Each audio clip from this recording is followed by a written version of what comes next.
Hey guys, ArkhIce here, and today I want to talk about something that the next Fez unit guaranteed needs to do. Specifically something it's required, it's going to be required to have to do for it to actually be good and something that's going to be good for the game, right?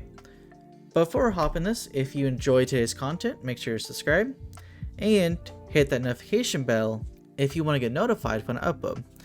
Now, there's a big apparent issue with Grand Cross's PvP currently. This guy is very, very dominating. It's gonna be hard to make a unit that doesn't counter him that go into PvP, right? Because, for instance, Roxy, not only is she being hindered by her substats, right?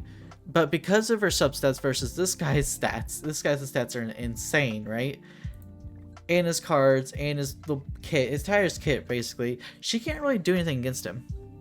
Like, the one Eskener can do something against him, like the one Eskener still can win, reliably win actually, but like there needs to be a legitimate unit that can go against him, right? And some form of like major counter. And Grand Cross usually does try to release counter units.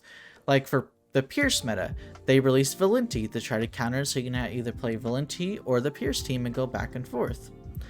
Lost Vein, they attempted to counter Lost Vein with Goddess Liz, but only ended up boosting him. And then they released very rare Fez units. They got the one Escanor. They attempted to counter the one Escanor, and they basically succeeded with Assault Mode being a big counter to him, because Assault Mode, if he does get attacked, he does get a bunch of boost, and then if you don't kill him, he does actually legitimately come after you. Merlin's counter is Bond. I'm being honest with you. Merlin's counter is Bond. Bond destroys Merlin. And like, Merlin has the capability of her passive to where she can't just get one-shotted, but Bond will legitimately destroy her very easily. And Merlin can't really fight back. Merlin can't do the damage needed to legitimately fight back. So, yeah. They've always released the history of it, of, you know, counter units and everything. The one big thing that this new Fez unit that's coming sometime in the future needs to do is to somehow counter Bond. And before I continue with this, go check out the video on Nexus's channel. If it's out yet. I don't know if it's going to be out yet. We talked about what the anniversary unit's going to be, and we do talk about what it being a counter of the Bond and some ideas I threw around in there. I'm going to steal some of the ideas I mentioned in there, talk about them in here. But go check that out. Go check out Nexus. He's a good friend of mine. Go check out his channel. I will leave a link to his channel down in the description. Just watch out for that video. I don't know exactly what day. He said it could be Friday, but you know, yeah. So yeah, and there's a very few ideas that I had of like a unit that could counter this guy, right?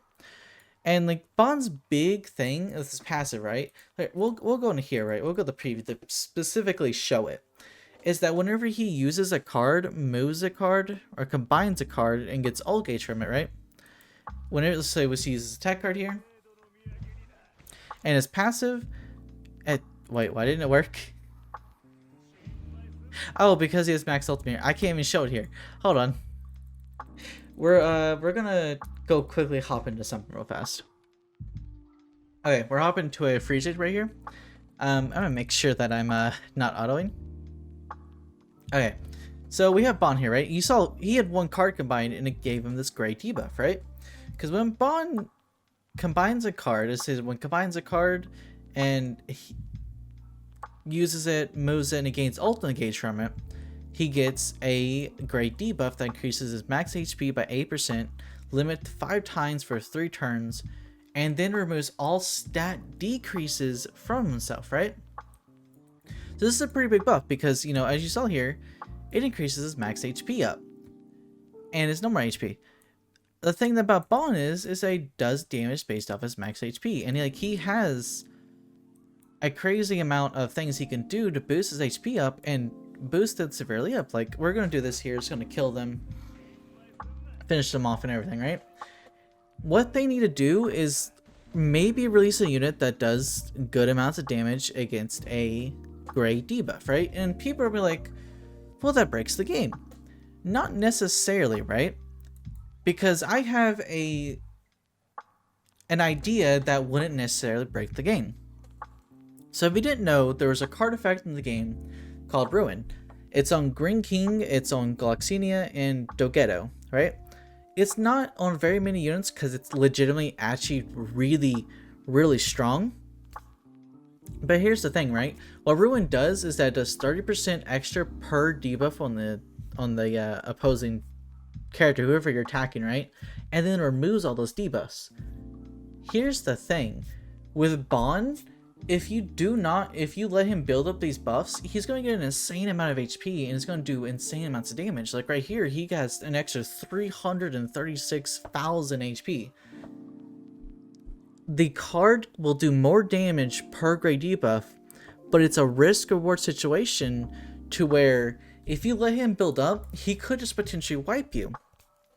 But you need to let him build up to actually do damage. So it's a risk reward where if you let him build up, you could potentially die, but at the same time, you could potentially kill him.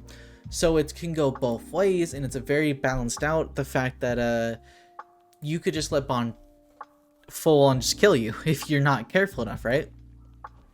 And the thing is, like, you can have the Arthur stance, right? But there's ways around that. And like for Escanor, it could potentially break Escanor's passive a little bit, but I'm positive in the team that they could, you know, watch out for that and be able to work around that. Honestly, I am. I trust the team. Because like with Escanor, right? Whenever he gets to level 3 here, he has multiple great debuffs. He has 3 that increases his attack-related stats. D is one that makes an immunity to all debuff effects. So removing all these great debuffs would decrease the amount of damage they do, but at the same time, you have to let them build this up to be able to do more damage. It's just a risk reward.